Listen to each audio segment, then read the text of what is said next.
Hello guys, welcome to my channel Study Tips and you can also search on YouTube Tips of Study 967. Okay अब आज हम start कर रहे हैं Mendel. ठीक है, मेंडल के बारे में हम स्टार्ट करेंगे इस चैप्टर के अंदर। बहुत ही इंटरेस्टिंग चैप्टर है। आज हम इसकी थ्योरी के बारे में बात करेंगे। ठीक है, थ्योरी, ताकि हमें इसका कम से कम बेसिक कॉन्सेप्ट पता चल जाए कि वो क्या कहती है क्या नहीं कहती। ठीक है, सबसे पहले हम बात करेंगे अगर इसके अंदर हेरिडिटी इवोल्यूशन जो टॉपिक है आपका, इसमें हेरिडिटी ही बस आ रहा है। इवोल्यूशन जो टॉपिक है वो डिलीट है। ठीक है, इवोल्यूशन टॉपिक डिलीट है और हेरिडिटी ही आ रहा है, तो अब हम सिर्फ हेरिडिटी को ही इसके अंदर बताएंगे इस वीडियो में, सो दैट आपका टाइम वेस्ट ना हो। अब सबसे पहले हम इसके अंदर पहला जो पॉइंट लेते हैं वो लेते हैं ट्रेड्स का। ठीक है, ध्यान से सुनना, ध्यान से सुनना। ट्रेड्स का मतलब क्या होता है? ट्रांसफर होना। ठीक है, ट्रांसफर होना ट्रेड्स का जब पेरेंट से ऑफस्प्रिंग के अंदर जाता है। किससे? पेरेंट से ऑफस्प्रिंग के अंदर जाएगा तो हम उसको ट्रेड बोलेंगे। क्या बोलेंगे उसको हम? ट्रेड्स। जैसे कि मैं बात करूं, अगर मैं एग्जांपल की बात करूं कि स्किन कलर, ठीक है, किसी का स्किन कलर है, किसी की हाइट है, ठीक है, वो पेरेंट्स पे जा रही है, तो ये सारे ट्रेड्स की शिफ्टिंग होती है। ठीक है, तो वो क्या बोला जाता है आपका? ट्रेड्स। तो स्किन कलर वाले ट्रेड्स हो गए, फिर हाइट वाले ट्रेड्स इसमें आ गए, इस तरीके से। अब सेकंड पॉइंट जो है, हेरिडिटी को ही हम दूसरी भाषा के अंदर, ये जब ट्रांसफर हुआ पेरेंट्स से ऑफस्प्रिंग ट्रेड्स का, तो उसको हम बोलते हैं हेरिडिटी। क्या बोलते हैं? हेरिडिटी। और हेरिडिटी को ही दूसरी भाषा में क्या बोलते हैं? इनहेरिटेंस। ठीक है, तो आप इनहेरिटेंस बोलो या हेरिडिटी बोलो, बात एक ही है। तो आप अगर हेरिडिटी की डेफिनेशन कोई आपसे पूछो तो आप बोलोगे transfer of trait from parents to their offspring is known as heredity. और एग्जांपल दे दो कि स्किन कलर हो गया आपका, हाइट हो गई, ठीक है, इस तरीके से। तो इतना समझ में आ गया। अब आते हैं आपके साइंस की ब्रांच के बारे में। ठीक है, अब हम इधर देखो, साइंस की ब्रांच के बारे में अगर हम बात करें, ठीक है, वो ब्रांच, ठीक है, दीपांशु इधर देख लो बेटा, ब्रांच जो है साइंस की, अगर साइंस की ब्रांच है जो कि किस में डील कर रही है? हेरिडिटी के बारे में डील कर रही है, इसी के बारे में चीजों को देखती है, उस ब्रांच को हम बोलते हैं जेनेटिक्स। क्या बोलते हैं? जेनेटिक्स। क्या बोलते हैं? जेनेटिक्स। तो आपने सबसे पहले डेफिनेशन समझ ली, एग्जांपल समझ ली। अब आपको ये भी पता होना चाहिए, the branch of science which deals in heredity is called genetics. तो वो ब्रांच जो है साइंस की जो कि आपकी हेरिडिटी के बारे में डील्स वगैरह करती है, उस पर रिसर्च वगैरह करती है कि कैसे क्या हो रहा है क्या नहीं, उसको हम जेनेटिक्स बोलते हैं।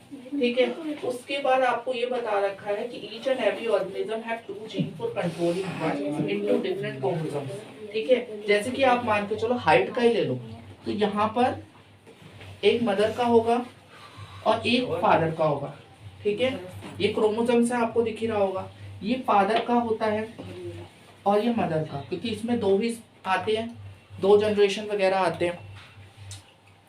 हाँ दिख रहा है, तो यहाँ पे फादर हो गए, ये मदर हो गए। अब देखो, जो फादर की साइड से आता है उसको हम बोलते हैं पैटर्नल। क्या बोलते हैं? पैटर्नल। और जो मदर की साइड से आता है उसको हम बोलते हैं मैटरनल। ठीक है, तो इस तरीके से आपको समझ में आना चाहिए कि दो जो जीन्स हैं, एक मदर की साइड से आएगा, एक फादर की साइड से आएगा, और फिर वो प्रोजेनी बनेगी उसके अंदर से। अब वो पता चलेगा कि मदर के में डोमिनेंट है कि फादर के में, और उस हिसाब से फिर वो प्रोजेनी के अंदर ट्रेड्स आ जाते हैं। इतना समझ में आ गया। तो आपको पता है कि दो जो है लोगों से, एक लोग से एक जीन आएगा और एक लोग से एक जीन आएगा, और दोनों को मिलाकर जो होगा वो प्रोजेनी क्या होगी? डेवलप होगी। इतना समझ में आ गया। और इन दोनों को ही हम क्या बोलते हैं फिर? होमोलोगस। ठीक है, होमोलोगस, उसको बोलते हैं होमोलोगस ट्रेट। क्या बोलते हैं? होमोलोगस ट्रेट बोलो, या आप बोल सकते हो होमोलोगस क्रोमोसोम्स।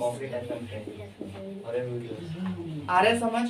होमोलोगस ट्रेट होगा या होमोलोगस क्रोमोसोम्स होगा, जो मिलकर क्या बताते हैं? एक प्रोजेनी के बारे में बताते हैं कि वो डोमिनेंट है, रिसेसिव है, क्या बनेगा क्या नहीं। तो इतनी आपको थ्योरी समझ में आई। अब इसके बाद आगे चलते हैं।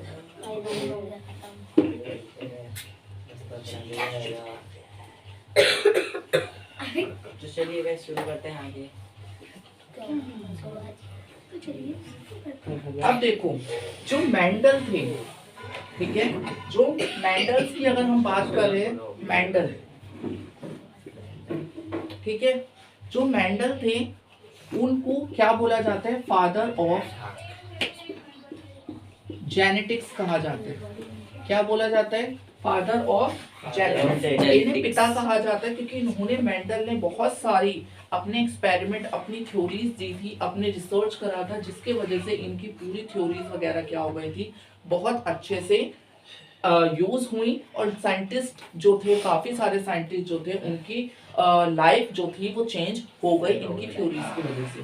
ओके, सेकंड वाली बात अगर हम करें तो दो बातें होती हैं, एक होता है जीनोटाइप और एक होता है फिनोटाइप। एक होता है जीनोटाइप और एक होता है फिनोटाइप। देखो जब भी कोई जीन है आपका, ठीक है, कोई भी जीन का टाइप है, उसके बारे में डिस्क्रिप्शन दे, ठीक है, कोई जीन है उसके बारे में कोई इंसान डिस्क्रिप्शन दे कि वो डोमिनेंट है कि रिसेसिव है, ठीक है, डोमिनेंट है या रिसेसिव है, तो उसको हम क्या बोलेंगे? जीनोटाइप। ठीक है, the description of a gene whether it is dominant और रिसेसिव इज कॉल्ड जीनोटाइप। जब भी हम किसी जीन के बारे में डिस्क्रिप्शन देते हैं कि वो आपका डोमिनेंट है कि रिसेसिव है, वो आपका जीनोटाइप हो गया।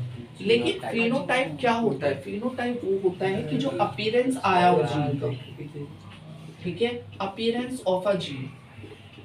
जैसे कि मैं बात करूं, अगर एक जीन का अपीयरेंस हुआ है तो अगर ये डोमिनेंट है, रिसेसिव, लेकिन अगर रिजल्ट में मान के चलो टॉल आया, ठीक है, टॉल अगर आया, मान के चलो डोमिनेंट के अंदर ये टॉल जो था, ठीक है, और रिसेसिव एक मदर का था और एक फादर का था मान लो, और अगर वो टॉल हुआ है तो डोमिनेंट रिसेसिव ये तो पता है डोमिनेंट किसका है? आपका मदर का, ठीक है, लेकिन आउटकम क्या आया कि बेबी क्या बना है आपका? टॉल प्रोजेनी हुई है। क्या हुई है? प्रोजेनी टॉल हुई है। समझ पा रहे हो? इस तरीके से अब मेंडल ने क्या किया है? गार्डन पी को लेकर ही अपने एक्सपेरिमेंट को आगे कंटिन्यू किया है, ठीक है, गार्डन पी को लेकर, जो आपका सेकंड लॉ ऑफ इनहेरिटेंस है ना, उन्होंने गार्डन पी के ऊपर लेकर किया है उसको कि वो कैसा होगा कैसा नहीं होगा। तो गार्डन पी वाले को लिया है उन्होंने, और इसका साइंटिफिक नाम भी आपको पता होना चाहिए, ठीक है, साइंटिफिक नेम इसका क्या है? पायसम सेटिवम, ठीक है, आपको गार्डन पी का पता होना चाहिए, साइंटिफिक नेम पायसम सेटिवम इसका है। और इन्होंने गार्डन पी को ही क्यों लिया, ठीक है, अपने एक्सपेरिमेंट में मेंडल ने, तो गार्डन पी को इन्होंने इसलिए लिया क्योंकि जो गार्डन पी है उसके अंदर 7 कॉन्ट्रासेप्टिव फीचर्स हैं, 7 कॉन्ट्रास्टिंग फीचर्स हैं, जिस वजह से उन्होंने अपने एक्सपेरिमेंट में गार्डन पी को लिया। तो आपके लिए इतना काफी है कि आपको मेंडल जो है वो कौन थे? फादर ऑफ जेनेटिक्स के नाम से भी संबोधित किया जाता है। जीनोटाइप फिनोटाइप में आपको डिफरेंस पता होना चाहिए कि जब एक डिस्क्रिप्शन दे रखी हो किसी जीन की कि वो डोमिनेंट है कि रिसेसिव, तो वो जीनोटाइप होगा, लेकिन उसका रिजल्ट क्या आया है कि वो प्रोजेनिटॉल है कि स्मॉल है, वो आपको फिनोटाइप बताया जाता है। गार्डन पी का जो साइंटिफिक नेम है वो पायसम सेटिवम है, ठीक है, और गार्डन पी ही क्यों ली? Why Mendel take the garden pea for his experiment? Because garden pea has 7 fantastic traits या फीचर्स बोल सकते हैं, ठीक है। तो आपके लिए इतना काफी है थ्योरी के लिए, ओके। और इसके बाद वाली वीडियो जो है उसके अंदर हम Mendel first law of inheritance लेकर आएंगे, ओके। तो thank you for watching and be happy. Bye bye.